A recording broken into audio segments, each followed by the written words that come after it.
윤곽 수술 후에 시간이 어느 정도 지나면 처지는 현상이 어느 정도는 나타나는데, 안면 윤곽 수술은 수술을 한다고 해서 바로 다 끝이 나는 게 아니라 정말 오랜 기간 동안 관리가 필요하기 때문에 그런 관리를 잘 해줄 자신이 있다면 충분히 만족스러운 수술과 결과를 느끼실 수 있을 것 같습니다.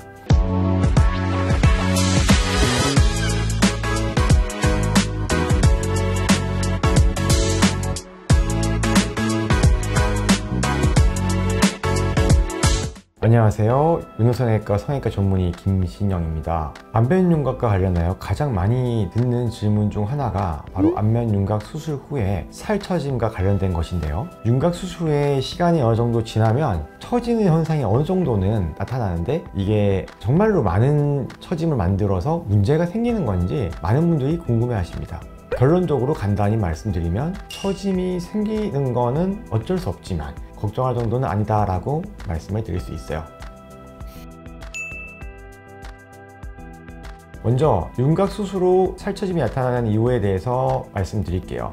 윤곽 수술이라는 건 뼈를 줄이는 수술이잖아요. 광대의 경우 집으로 따지면 기둥과도 같은 존재라서 광대뼈를 잘라서 안으로 넣고 재배치를 시키면 광대를 덮고 있는 피부들이 아래에 있던 기둥이 없어지면서 처짐이 생기는 환경이 생기게 되는 거예요. 그리고 전체적으로 볼륨이 줄어들면서 중력에 의해서 아래쪽으로 늘어져서 처져 보일 수 있습니다. 물론 사람마다 그리고 수술을 하는 정도에 따라 살이 처지는 정도의 차이가 있는데요. 일반적으로는 이제 나이가 어리면 피부 탄력이 좋고 얼굴에 연부 조직이 많지 않은 분들은 처짐이 생길 확률이 훨씬 적다고 볼 수 있고, 또 앞볼 부분에 피로를 맞으신 분들이나 이제 지방이 좀 많으신 분들은 좀 더 처짐이 더 생길 수 있기 때문에 수술 후에 관리를 좀 받으시는 것이 좋겠습니다.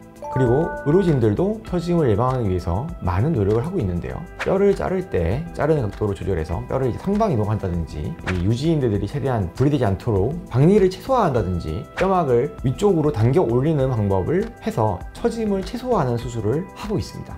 그리고 요즘에는 리프팅 시술이 많이 대중화가 된 만큼 수술에도 꾸준히 리프팅 수술이나 울세라 같은 시술들을 받아서 관리를 해주신다면 좀 더 낫지 않을까 싶고요. 안면 윤곽 수술은 수술을 한다고 해서 바로 다 끝이 나는 게 아니라 정말 오랜 기간 동안 관리가 필요하기 때문에 그런 관리를 잘 해줄 자신이 있다면 충분히 만족스러운 수술과 결과를 느끼실 수 있을 것 같습니다. 처짐이 발생했을 때는 육안으로 쉽게 판단이 되는데, 처짐이 좀 미약한 경우에는 얼굴에 주름을 보고, 그러니까 얼굴 크기를 보면 되거든요. 팔자주름, 마리오넷 주름, 인디안 주름, 이런 것들이 노화의 상징이라고 하는데, 특히 이렇게 턱 같은 경우는 마리오넷 주름이 있다면 처짐이 좀 더 진행됐다고 생각하시면 되고요. 이때부터는 처짐 개선 시술이나 시술을 통해서 관리를 해주시는 게 좋겠죠. 그럼 이미 처짐이 났다면 어떻게 하냐, 이미 처짐이 심하게 났다라고 하면 안면 거상술을 해서 피부 안쪽에 있는 깊은 스마트층부터 당겨가지고 수술을 해줘야지만 완성이 되겠죠. 얼굴이 처지면 얼굴이 커 보이거든요. 그것도 같이 윤곽 수술에 어떻게 일부러 생각해서 아예 단계적으로 하시는 경우도 많습니다. 윤곽 수술에 처짐이 생겨서 스트레스 받고 있다면 안면 거상술을 생각해 보시는 것도 하나의 방안이 될 수 있겠습니다. 사실은 처짐이라는 거는 나이가 들고 노화가 생기면서 당연히 밖으로 보일 수밖에 없는 현상인데요. 안면 윤곽 수술 후에는 이런 처짐 현상이 좀 빨리 나타날 수 있는데, 이를 최대한 방지하기 위해서 우리도 계속 노력하고 있습니다. 이제 요즘에는 많은 분들이 안티에이징 시술과 수술을 좀 젊은 나이부터 많이 받기 때문에 이러한 노력들을 좀 더 추가로 해주신다면 더 만족스러운 결과를 오랫동안 유지할 수 있을 거라고 생각합니다. 윤곽 수술 후 처짐은 어느 정도 수술할 때 예방과 나중에 해결이 가능한 부분이기 때문에 이 부분에 대해서 너무 크게 염려하실 필요가 없고요. 안면 윤곽 수술을 할 때 과도하게 뼈를 깎는다든지 집어넣겠다 이런 거는 피하는 것이 좋겠습니다. 모든 수술이 그렇지만 특히 안면 윤곽 수술은 한번 깎은 뼈는 다시 돌리기가 상당히 어렵기 때문에 필요한 부분을 최소한으로 절제하는 것이 올바른 수술법이라 하겠습니다.